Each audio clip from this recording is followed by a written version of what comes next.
We're back with Anna Variano, talking, of course, good health and nutrition. Welcome to the show. It's great to have you back here. Thank you. Talking about three things with you today: water, vegetables, and fat. And let's start with water, because such an important component of good health, and we obviously aren't doing a good job of it. That's right. Yeah. When you think about our body, we're really a big bag of water with some minerals sprinkled in. And I think most people know the importance of drinking water, but they know they're not drinking enough. Right. And it's really important. Every single reaction in our body needs water. And if we're not getting enough, we can have some symptoms. We can have headaches or constipation or bad skin or even absolutely. Yeah, and we can overeat, believe it or not, because sometimes we mix up our thirst for hunger. Oh, really? Yeah. Okay. So when you are hungry, a good idea to have a glass of water and see if that exactly that is the cure for your hunger? Yeah, I did some reading a while ago, and there was a study, I think it was out of the University of Washington, where they took people who had late night hunger pangs. You know, you get that craving to eat something. And so they said, okay, before you go to the fridge, have an 8-ounce glass of water, wait for 10 or 15 minutes and see what happens. And almost 100% of the cases, they weren't hungry anymore. Wow. So that's a good little trick. How much water should you be drinking?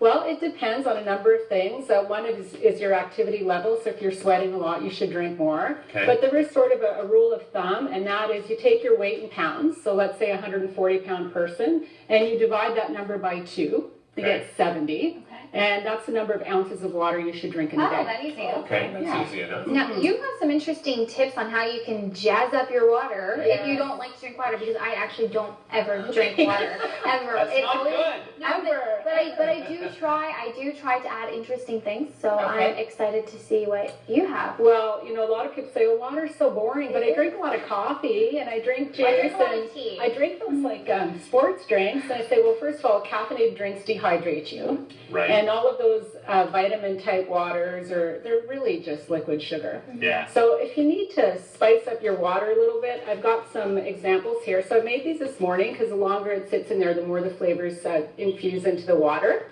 So this one here is just some nice filtered water, and I put some fresh squeezed lime juice in it, some cut up strawberries, some cut up cucumbers, and some fresh mint from my garden. Nice. So I just scrunched it up so the oil comes out, and then you put it in there and let it sit. And as you drink it during the day, just fill it up with more water so you don't run out. Right. And this one here is one of my favorites. It's a couple of cinnamon sticks with some fresh cut ginger root in there.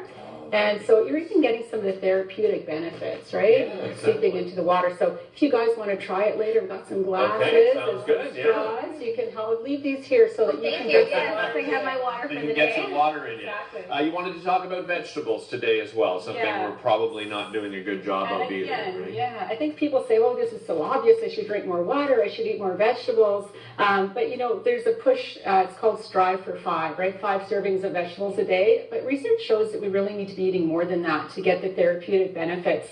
And so I'm going to just suggest to people that when you're buying your vegetables, go for colors.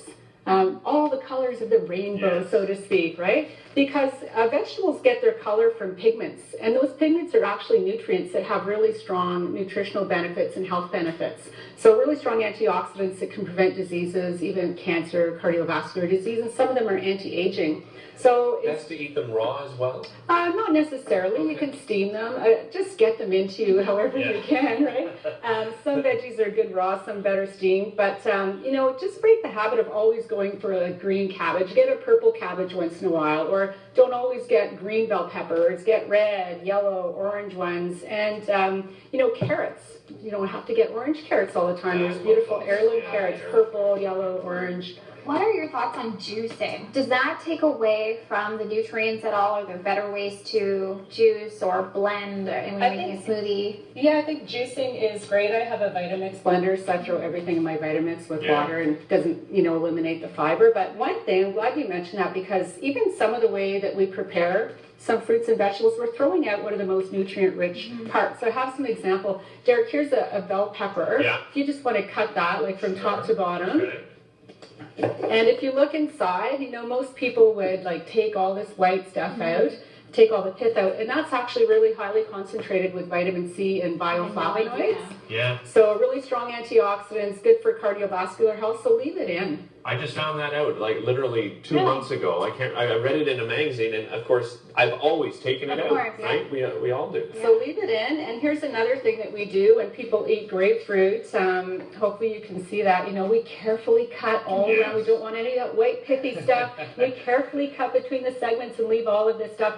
And just like the bell peppers, all of these bits and pieces are loaded with nutrients. So how I like to eat a grapefruit is if you want to cut the top and bottom off of that grapefruit, just cut the top and bottom off, and then I just, with a knife, carefully cut the rind off. So you just go around and leave some of that white stuff in there. And instead of peeling it, you don't want to leave too much because it is a bit bitter, but leave it on and then cut it up in chunks and eat it like that, or throw it in your blender with some water. Make yourself a nice fresh glass of grapefruit juice. Great idea. We've run out of time before we can get to the fats, but you know what? We'll just have Anna back, and we can talk fats next time. What do you say? Sounds good. All right. Anna Battiano, ladies and gentlemen, with some great tips. We'll be back with the Curvy Girls this time, I promise, right after this.